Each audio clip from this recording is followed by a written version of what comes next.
Okay. Hi there and welcome. My name is Nahla Tabba, and this is I believe, our fourth session for Forsa School's public series of public sessions.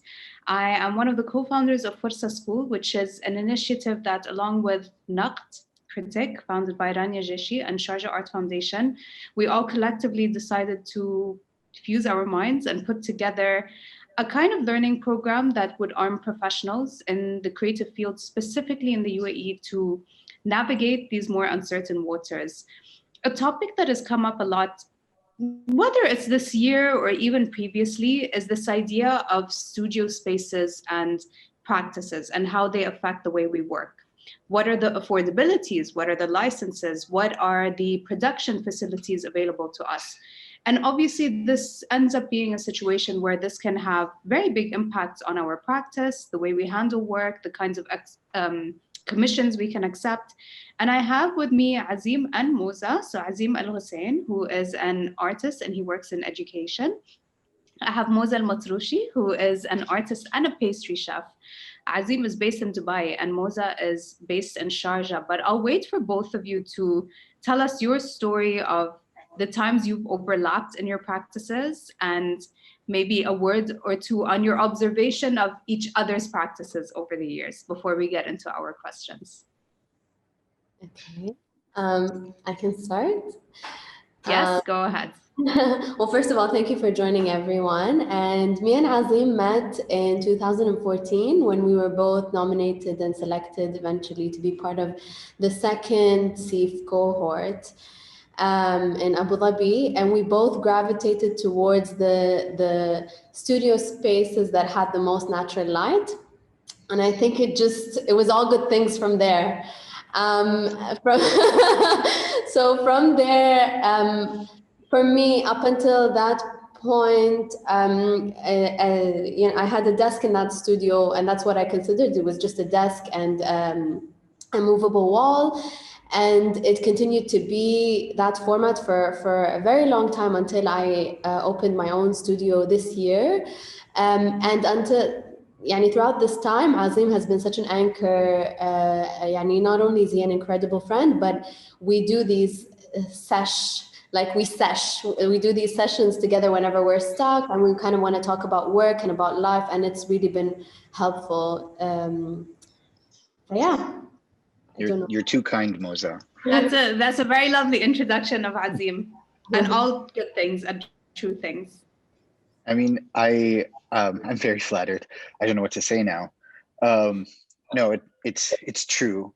Me and Moza did meet because we in the second cohort of the Sheikh Salama Emerging Artist Fellowship, and we did both gravitate towards the studios with the most light. And it's really funny thinking about how different our practices are now, and yet a lot of the things that interested us at the time is what kind of pushed us in our paths. But also, as we developed, we kind of both were in grad school at the same time, and as we were both developing our practices, it was really great to have one another. So just as Moza was saying, we regularly in grad school would speak to each other. I often say that the best thing we got out of the fellowship was a support, like a community. And Moza, especially considering that we were kind of interested in a lot of the same materials and kind of similar parts of our practice were about sharing and hospitality and speaking about what we come with or what we bring to the table. This will be funnier later when you know more about our practices. Yeah, absolutely. Yeah. No, and I mean, I've spoken at length with both of you, and you are both extremely generous and how much you like to exchange and share. So really, thank you so much for being with us today. I wanted to say to the audience that if you have any questions, please reserve them for the Q&A box. We'll address them at the end of our session. I'm going to dive into some talking points that we discussed earlier. So I'm going to start by asking you about what constitutes your studio practice. What do you define to be your studio practice? Moza, feel free to jump in first and then we'll hear from Azim. I think another, and correct me, Azim, but another similarity is that our practice or my practice, I'll speak personally, but this is a similarity I found as well with Azim. And it's whatever space I have is whatever my practice is going to be. So whatever materials I have available to me, whatever space I have available to me, I've spoken just now about only working on desk spaces. And some of them were really, really, really, really tiny. And not to say that my work was also just tiny or used a lot of material in that sense, but يعني, I think the tiniest space I had was in grad school. I had absolutely no wall space, no floor space. I just had a desk that was movable. And out of those 2 years that I was there, a lot of performance work happened. I did this mistake in the beginning of my career where I quickly defined myself. I was like, I work with a lot of earth material, therefore, I'm a land artist, and I even gave a talk about it with Muhammad Ahmed Ibrahim, who is amazing. I'm sure all of you know him. But we talked about land art and the history of land art in the UAE, and he said this really sweet thing to me where he was like, I'm so proud of you and I'm passing this on to you, as the next generation. And when he said that, I felt the weight of it, and I was like, maybe I don't want it, because I don't want to commit to being put in that box of just, just doing one type of thing, and that being the thing that occupies all my work for the years to come. It just didn't make sense to me. And so I kind of just became, I approach my work really kind of like naturally. So whatever, again, whatever space I have is, and whatever research I'm working on is what's going to inform the way I work. Lovely, thank you. Azim, how about you? I've been thinking a lot about what makes a studio practice, considering how much change happens over the course of grad school, pre-grad school, post-grad school, getting a new job, trying to find the time. And I thought of like the basic things that constitute every phase that I've been in was an area of inquiry and a necessity for research. So I have that kind of as a directive that initiates practice. And that leads to the second component, which is a way of putting an inquiry into corporeal form. And that doesn't mean it is fixed in that way, but it's just something that I can make or do. And the product doesn't have to be the result of that. It could just be the act of doing it over and over again. But that allows me to address the inquiry in a variety of ways. And sometimes most times actually, it doesn't lead to any answers, but that's the best part. It means that I have more to do tomorrow.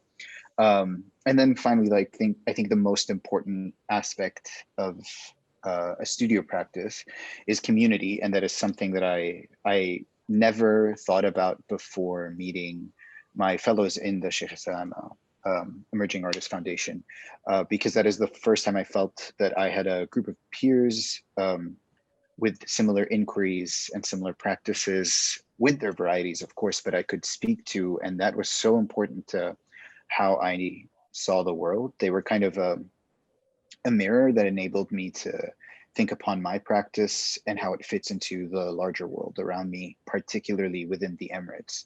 Prior to that was just university peer groups. And here, considering that a lot of us have been taught in a very Western canon, it gets difficult because we're kind of confused about who we are, what the context is. Yeah, absolutely. And I feel that there becomes this sudden dip and drop between the kind of community and support system you had in academia or at a residency program, let's say, versus when you step out into the world and then have to set up your own spaces and might lack in that completely. I mean, that's one of the things that, we've been more or less fortunate with here in the UAE, which is a lot of public programming and a sort of intimate public programming around this idea of us getting together and sharing feedback with one another. Naqd Critic is an example of that. I wanted to then ask, how does access to space, materials, and the community obviously will, yani it ends up affecting your studio practice. But how so? Like, how has it changed? Or when you have lacked certain access to things, I can you mean, give examples of what happens? again, going back to spatial limitations and support limitations in academia بعد يعني grad school صراحة was not the best experience of my life. It was, but it's the experience I needed. It was really painful and very taxing, and I had to then just approach those limitations of like, I don't have enough space, I don't have enough support from my peers, or sorry, from just the system in school. And so I had to turn to a community that was outside of school, that was also working within their own limitations to address certain things that are socio-political, مثلا. And kind of like they just took me in, and I was able to like what's playing on the slides right now is a performance that I've done within a community led project called Laundry Arts in London, which is mainly curated by a lovely woman called Georgina. And now I believe also a curator called Lorraine El Healy is fully on board in that project. So it's Lorraine El Healy and Georgina Johnson. And they're not working out of a space. So again, we had to find spaces that would take us to do these performances and these shows and work with different people in the community. Again, that was kind of like outside of, I don't know how to put it in the best way, but it was just, it was like people who found themselves on the margins, just found each other and decided to do something about it and to just gather and work still. And that taught me a lot, يعني, moving forward in my practice. I mean, yeah, with a practice like that, a social practice, you would have to exit the artist community almost completely, right? Like this is such a different world and realm that you enter, and a very different community. And so if an artist studio doesn't translate to that, then it translates, a community center might work better, a community kitchen, or Moza, like, you know, recently, Kaman, as you've taken up knowledge in pastry, your studio, let's say, completely changed for like a good half of the year, right? Yes. I also just wanted to add that يعني, here there are some disappointments sometimes in like trying to receive support from certain institutions to be sustainable, you know, like I need to be paid for my time and so on. But again, there wasn't that, you know, like we knew we had to pay each other for our time. So I worked with different women for my performances. And it was essential that I do. And we had to come up with a system where we make sure that whoever participates is compensated and so on. And it's really possible. It's not maybe the best scenario that is like on the long term, like super sustainable, but we address those issues as well and didn't use that as an excuse. Azim, how about you? How would you like to talk about access to space and materials? Especially, I mean, I would love to also direct this question to you at Tashkil as well, and how that is a production space, but a member space, but technically is open also to all of us to use. So the idea of a studio space is kind of a really tricky one, considering the lack of, let's say, necessity that people kind of place on artists, as if like you have to constantly work because you've chosen this path where no one will support you and you do it for whatever reason people are assuming you're doing it for. But in it, like tied to Moza's answer just now regarding like compensating people or making sure that everything you do is within means and done properly. And by properly, I mean everyone who's put an effort is compensated in whatever means that you are able to and you agree upon. Working in different spaces kind of puts very physical limitations, right? So the more space you have, that could mean that you could work larger. If you have smaller space, you work smaller. But in terms of how my access to space has shaped how I view things, like I'm no longer thinking of the work needs to be big in order to be seen. So if I make something small because that's the means that I have, it has enabled me to appreciate someone else's work that doesn't have to be loud or large. And it's really tricky because I feel like for the most part, I've been trained to appreciate things that were more. In school, we look at these very grand works as marks of success or in the field. And I think that limitations placed on me made me think of, no, but the thing that's happening in this small space is still quite valuable. So besides that, there's also the fact, like, you know, the past few months has been a really good example of how I still needed to practice, but space was extremely limited. In fact, mobility was really limited. I found myself sitting in front of the TV for most of the day, not necessarily just because I wanted to. But I had to find a way to do something. And after I finished all the video games that I had, I started weaving, not necessarily because I find that was part of an old practice, but it was something that was feasible within those limitations. I had this children's IKEA loom, and every day I'd started to do strange things, and it turned into me unraveling a lot of old fabrics that I was going to get rid of from clothes, and turning that into something, and doing it day after day after day. And it's totally led to something like, at first it was just done out of a necessity, like I needed to do something with my hands. And now that's totally a mode I think of using in a way to address my current questions. In addition to that, being at Tashkil and seeing how people access or use space differently, considering this is like a membership space and people, some people get spaces, some people don't. It depends on what's available.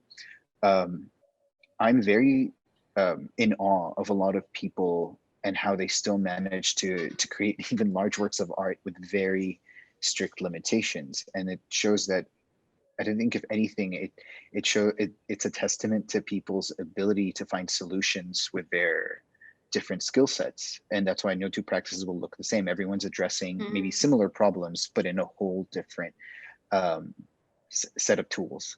And I think it's really great to see that as an artist, but that doesn't, you know, from a distance, it's nice to, even though it's not necessarily like a community that you would talk to, I am at most times interacting with these people within the capacity of a Tashkil employee.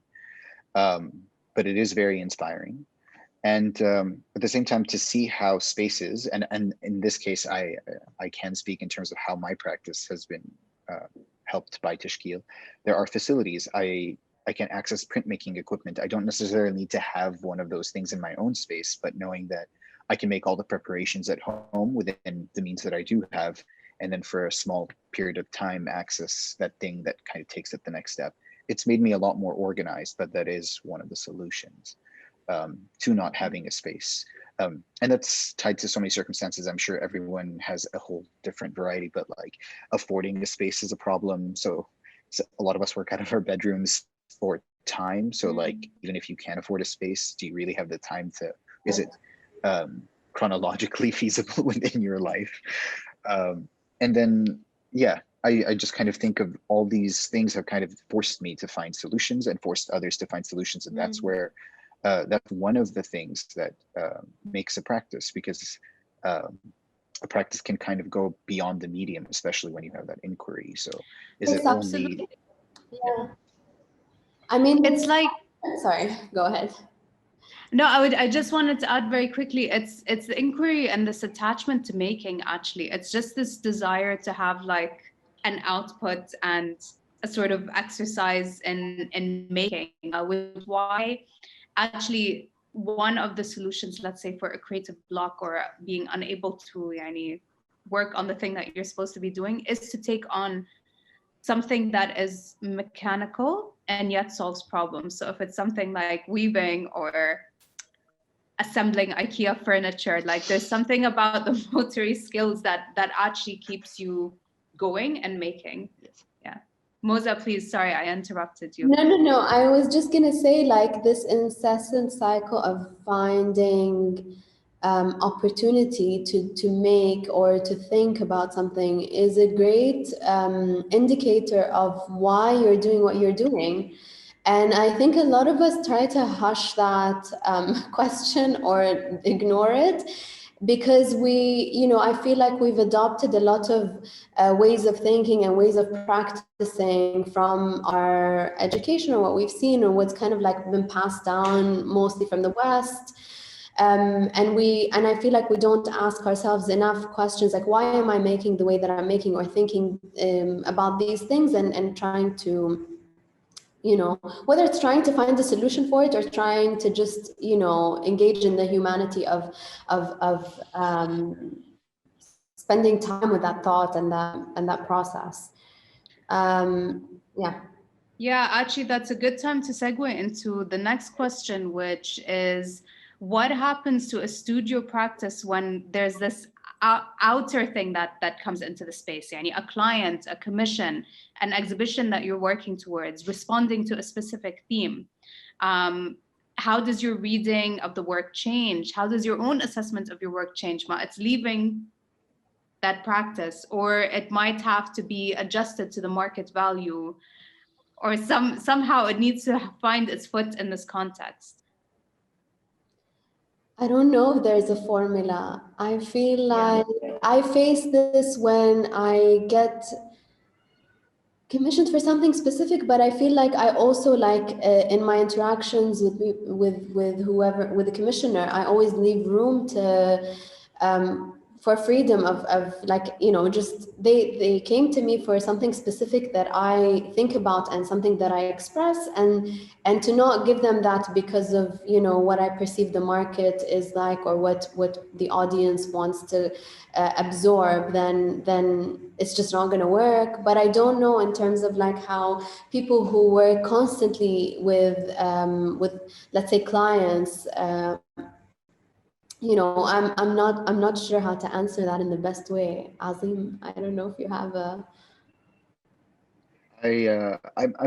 I come from a so my original training was in graphic design, and perfect example, when I first started making soap, I was actually designing soap wrappers. But I think that there's something about when a client comes to you wanting something, and unfortunately I haven't been I don't feel like I get contacted enough because of the way I think. I think a lot of people come to me because of how I can do. And so it becomes really important to define the parameters of what it is that I'm doing for someone. I think when one is contacting an artist for them to make something, it's a thinking activity. And when someone is going to someone for an object, they're going to them for a craft. And I don't say this in a way to belittle that. Craft is important, and we need well-crafted items, especially for when they have a particular purpose. But those are two very different activities. And so I find that while people say they come to me because I'm an artist, I find that sometimes they come to me because I'm a designer or a soap maker, or I can make a pretty picture. And it's important to discuss that with them. So when I ask them, or if I think as an artist, I try to push are you asking me to find or to delve into a question or a line of inquiry in order to make what it is that you've come to me for? And then in that case, I will be the one to determine what that thing is. But that's never really happened at the same time. It can be very daunting, actually, because when it comes to large opportunities in our careers, of showcasing our work among our peers, but having curators, mentors, professors also be part of that conversation, and kind of then worrying about the truth of your work once it leaves the space, and once it's activated in one of the art fairs that takes place here, and it's almost trying to consolidate and know, did you make the work for your practice, or it's also in the hands of an audience, right? We were talking about How does everyone participate in this? we were talking about this, Azim, about like the importance it is to find honesty in what you're making. And we spoke about the difference between like how to approach things from like a design perspective and an art perspective. And then because there's a lot of opportunity here to engage in everything, you see a lot of people kind of like dip their toes in both realms, or if there's even more realms, like they'll go there as well. And not necessarily that that's wrong, but the thinking that shows up in the work sometimes gets really blurred and is really focused on aesthetics, and it becomes a spectacle that's exciting for a limited time, then loses its significance very quickly. And this is what we were talking about this it's very sad to see that, like we hope for better from ourselves and for others, طبعاً. But I think it's in asking ourselves these very important questions. I think once your work goes out to whomever, like when there's like more than one party involved in the work and kind of like getting it out there, it can, the reality is it can become compromised in how it's perceived and absorbed and all of that. But I don't think that should be the problem if you're very sure of what you put out, because you've asked all the necessary questions beforehand. And you'll make decisions based on not fully compromising. And if you are compromising, at least you know that مثلا I need to do this because I need to make a living, fine, but it shows in the work. And if that's something you're happy with, then that's something you're happy with, I totally want to. I totally agree with Moza, and I just want to add to that. I feel like in terms of the thing that frustrates me the most when people come to one as an artist, but actually don't want you as an artist, but rather as a maker, is the lack of clarity or directness about it. We all know that we have to do a lot of things in order to sustain our practices. Money, as much as I talk about like, I want to consider alternative ways of value, but money is a tool, and for the most part, people use it. It's this, when people come to you with this promise of something more than value, than financial value or social value, and then that's not at all what's happening. So I feel like it's a matter of being able to communicate what it is that one is going to an artist for, and kind of negotiating that. Because I think the word art is used very loosely, and a lot of us have very different definitions of it, and therefore practices differ.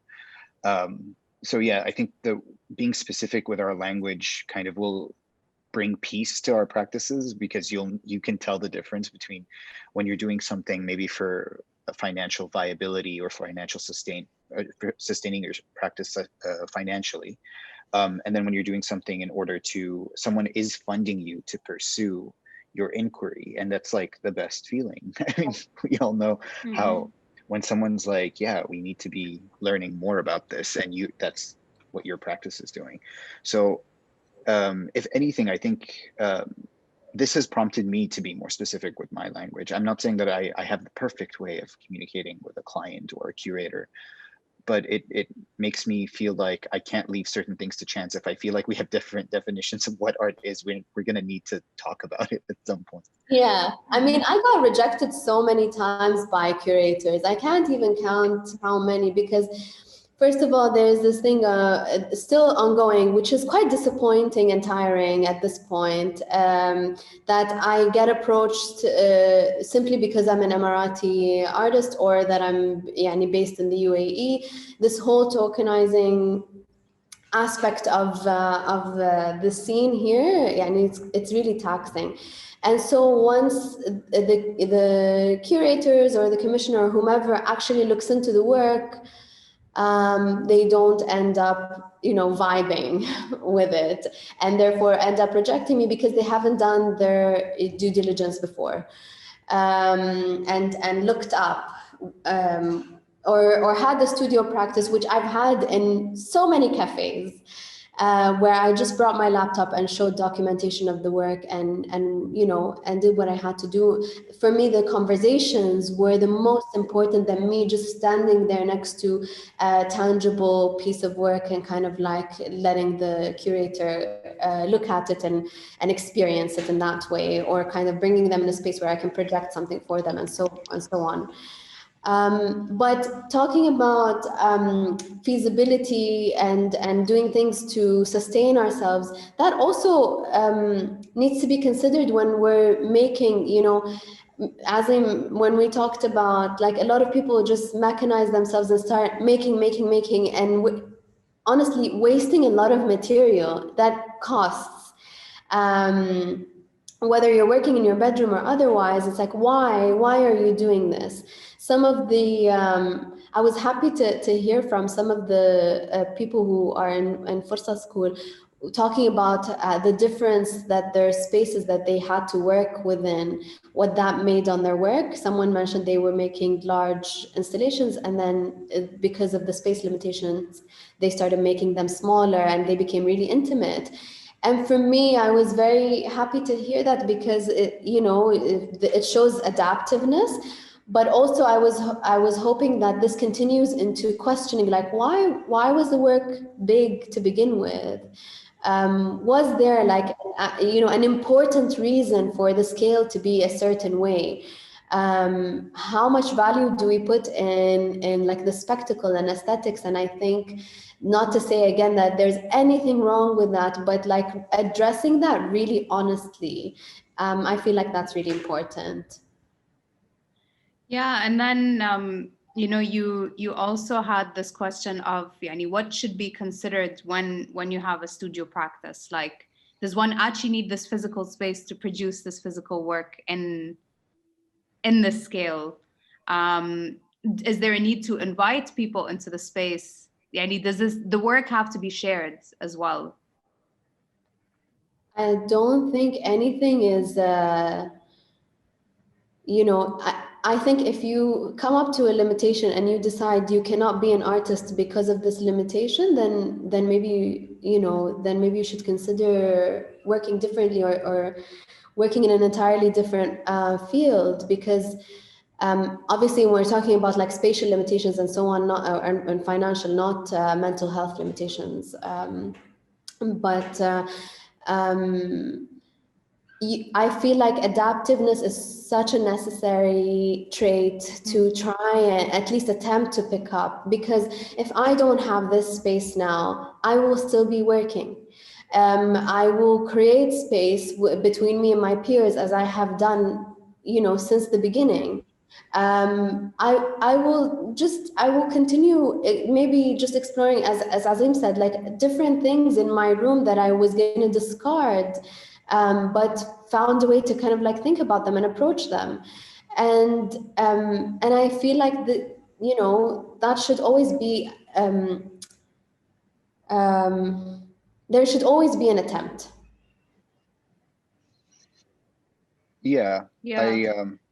I want to add to that in terms of, a lot of times I wasn't even thinking about it, but this adaptability of the practice came out of the restrictions. So if anything, restrictions have been a very generative thing for me.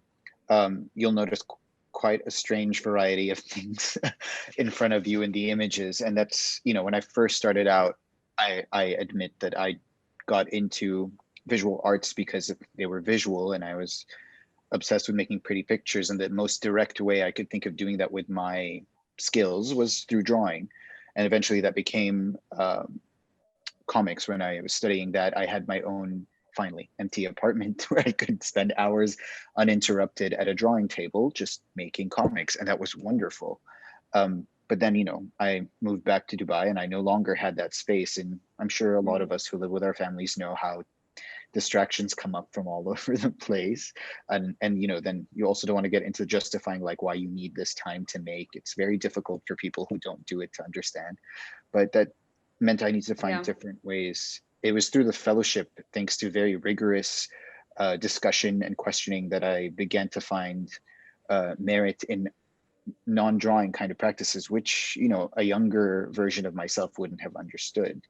but it came out of the fact that, you know, now I had the space for 10 drawing tables, and yet I could do so much more than make a comic. So that was kind of a really good point to try out so many different things. And not that that led to a path, but some of this freedom had forced me to make choices.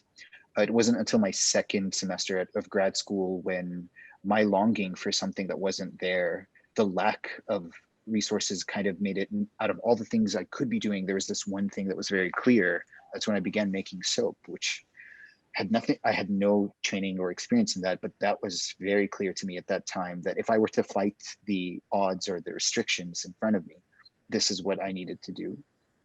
And then relocating after that to a place where I couldn't get those ingredients, I had to rethink what I make. And at the time that was pickles. And that's kind of that's what happened for that year until I came back to Dubai and suddenly soap materials were available again. And so that becomes a different thing, but I didn't have a private studio. So how do I work within that limitation? And now me and my mother make soap every week, and it's really great. And it's not the same purpose I made soap for in grad school, but it's definitely a practice that I find very, very valuable and something I want to do as much as possible. Yeah, absolutely. I mean, I've tried those soaps and they're fantastic. You both touched up on this idea of community and the importance of creating an intangible space around each other and between each other and self-organizing spaces. And can you speak a little bit more about the feasibility of that and why that's so necessary? And maybe examples of times when you felt that you have self-organized a space with other artists? So before going to grad school, I used to work in an art center, and you know, it was subjected on them to censor a lot of things, which is the nature of working here, and and then when I went to the UK, I showed them a picture of my installation that was all flags. I don't know if many people are familiar with it. It was in 2016. I put a bunch of flags up in Art Dubai. And I stood there and said, oh, my work is not political. And they laughed at me. And it was because, and then I laughed at myself eventually. But then it was because it was so ingrained in me that there were certain words that were meant to not be brought up. And when I found a circle in school and outside of school and within my friends that was very much accepting of us just talking about the work without being super careful about what we're really talking about, this is when I also became increasingly frustrated with people who only want to work within institutions here and organizations here because sometimes through no fault of their own, they must be censored. And so why do we throw ourselves at the mercy of, you know, only limiting ourselves to working within like certain spaces for whatever reason, and thinking that this is what's going to make us, you know, visible. This is how we're going to be seen, and this is how our work is going to get out there. And if someone says the word exposure, I swear, I can't deal with that word anymore. And so I thought, you know, enough with the exposure. Thanks to social media, or my friends or whomever, my work, my hard work, and putting myself out there. I don't need that. I don't think anyone really needs these spaces for exposure. We can just gather, we can talk, we can be brave, and maybe not completely safe, but we can be brave about what we're making and what we're and how we're approaching certain things. And it is incredibly possible. We can, I mean, maybe even now, like even during COVID, like through you know, this virtual space, and before, or inshallah after COVID, like we can just meet and talk. And really that is just so powerful to just gather and exchange. Is like it really, I don't think my work would be the same without it. Yeah, absolutely.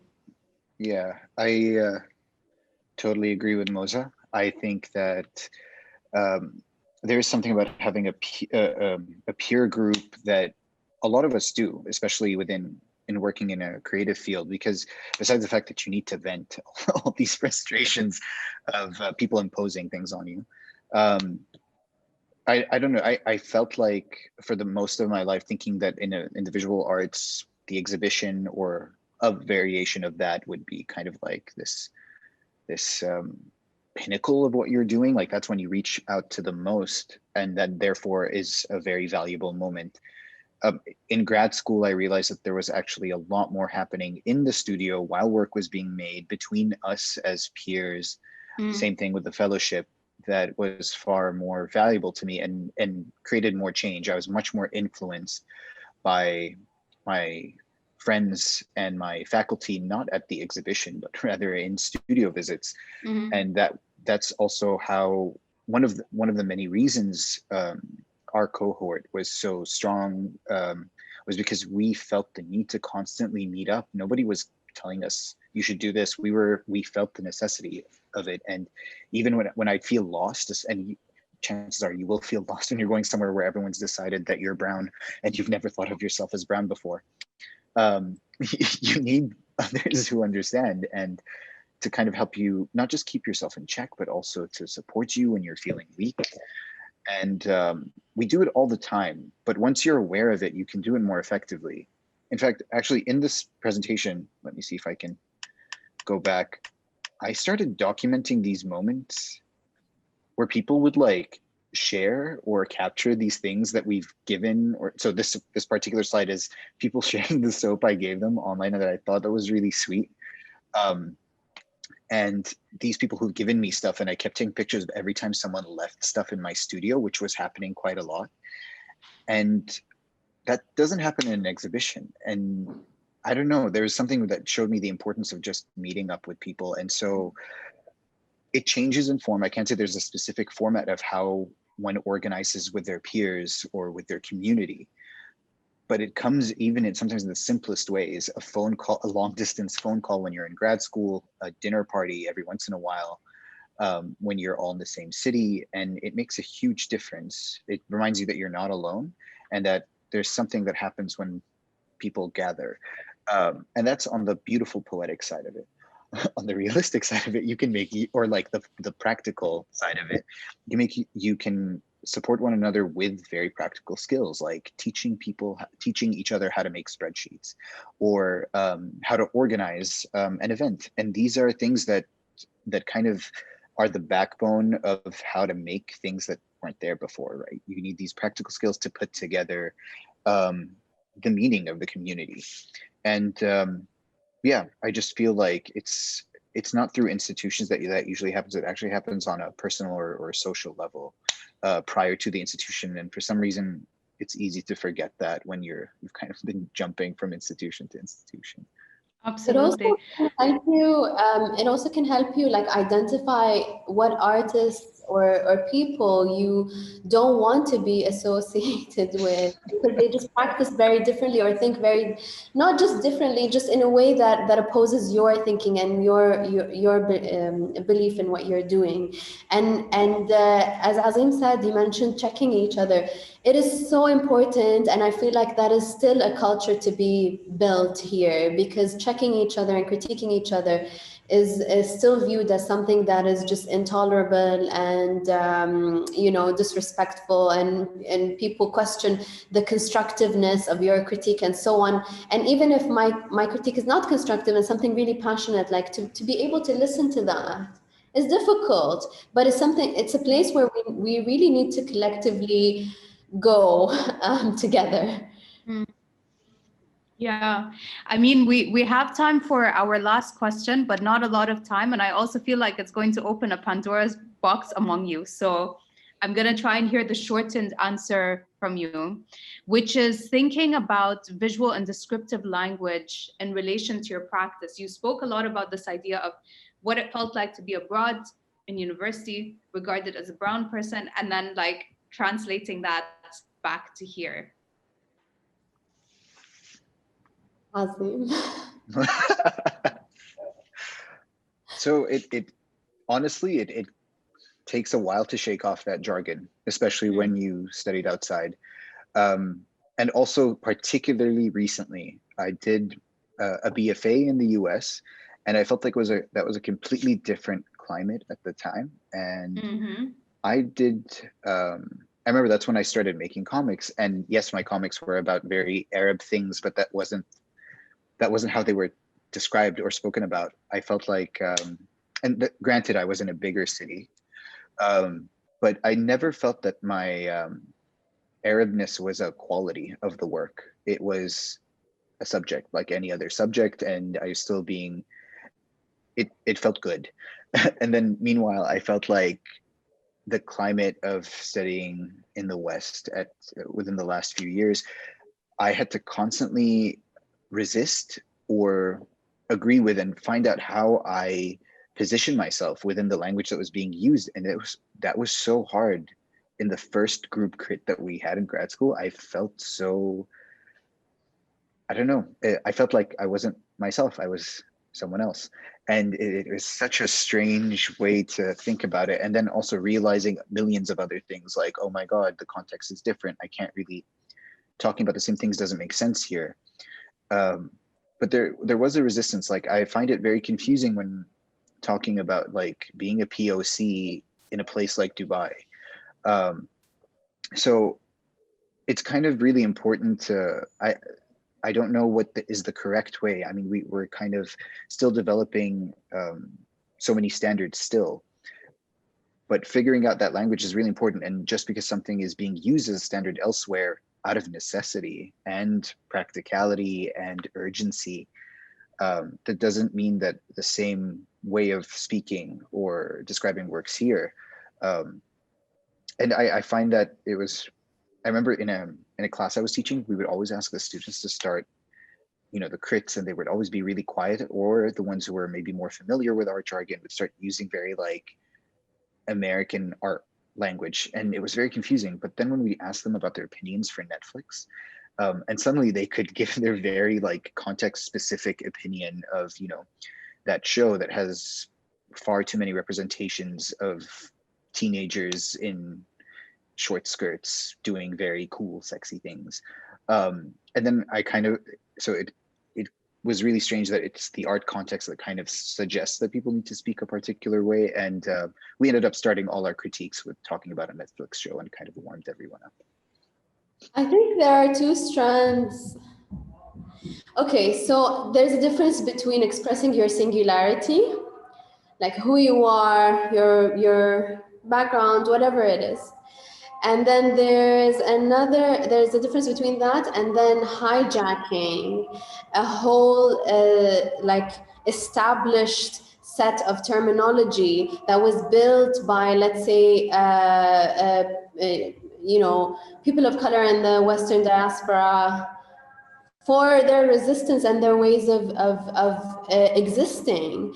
I found it really, really disturbing when I would hear a lot of artists start to use the words ethnic and brown to explain themselves, almost like capitalizing on that as a matter of fact or something. I would know these things about them more than I would know about their work. They were speaking so loudly and not allowing any room for their work to kind of like show up in that way. And I think, again, it's just having this moment of self-awareness of why do I use the language that I use on a whole? Like, what is it, for accessibility? Why are we speaking in, certain languages? Why are we communicating in them? And then our visual language and our choice of words, like it all, these need time and consideration, and not just this kind of like very easy adoption that we just kind of accept because of our education or what we have decided was the norm. I want to thank you both so much. This has been so valuable. And again, like, this discussion could go on for hours, especially with the both of you. And I hope we get to have more of these in our studios and personal spaces, I'm going to bring up a few questions from the audience. So we have one question around this idea of then sharing your work in virtual spaces. How does that feel, Yani? Particularly, I'm going to combine two questions actually, which is this fear, Yani, if your work is only living aesthetically for a short amount of time, how can you deal with that? And how are you okay with it being in virtual spaces? If my work is, I'm using materials that are ephemeral, things that decay, that are consumed, that, you know, in that way, like food, for example. The performance, the pomegranate performance that I did obviously lives on in photographic documentation. But for me, the real documentation has been the apron that I was wearing and all the things on it to this day. If I would ever show the performance without performing, I would show the apron. And so again, it's trying to it's trying to identify like what forms of documentation make this work make sense after it has done existing.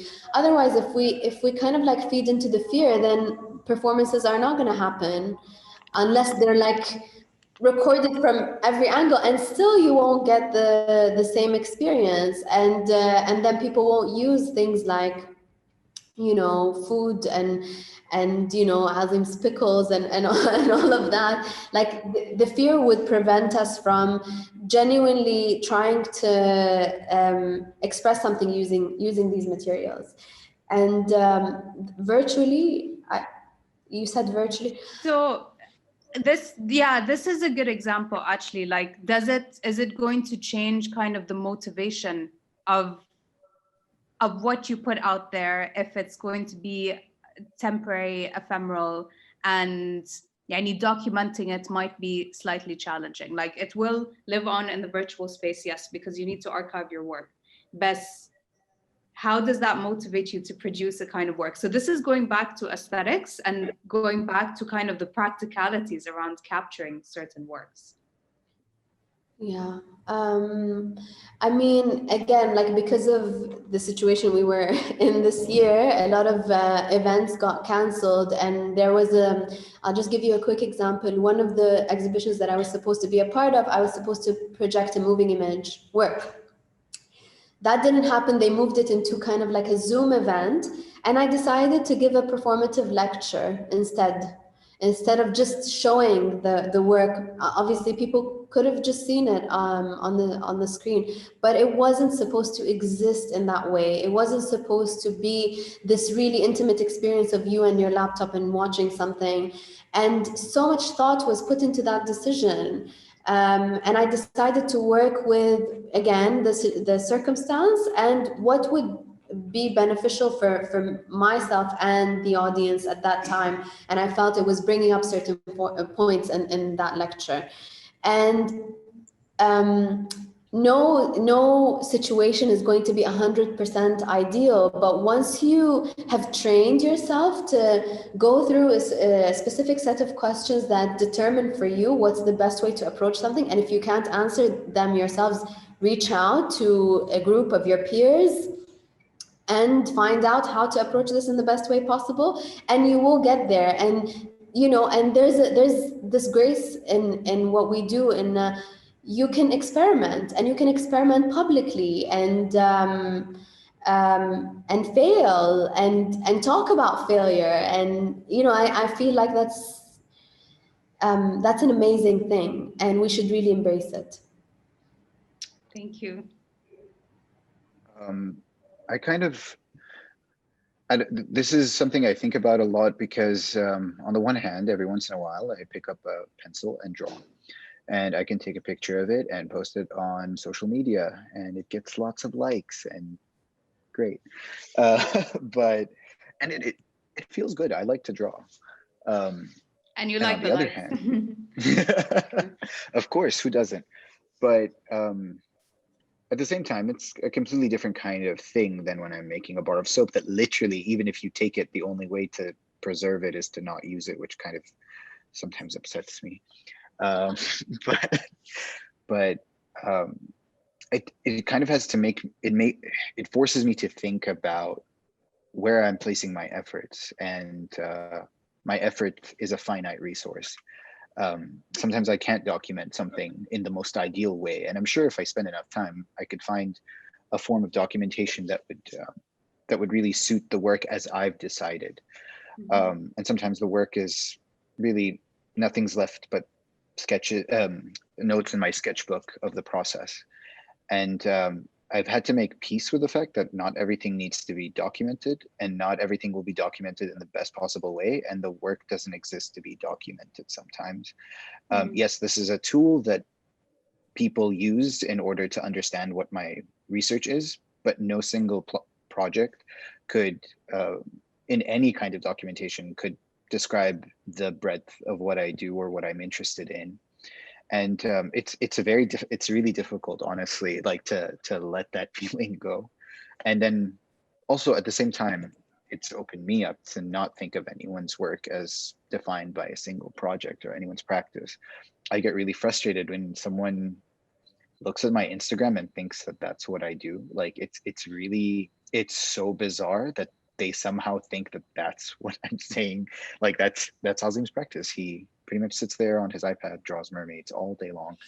Not that there's anything wrong with that, but that's totally like, it's so strange that they've somehow associated the documentation with the practice, and that's the only thing. So yeah, I guess resist. Whenever someone's thinking that that's kind of the only way, I'm trying to resist it. I don't do it gracefully, but hopefully one day.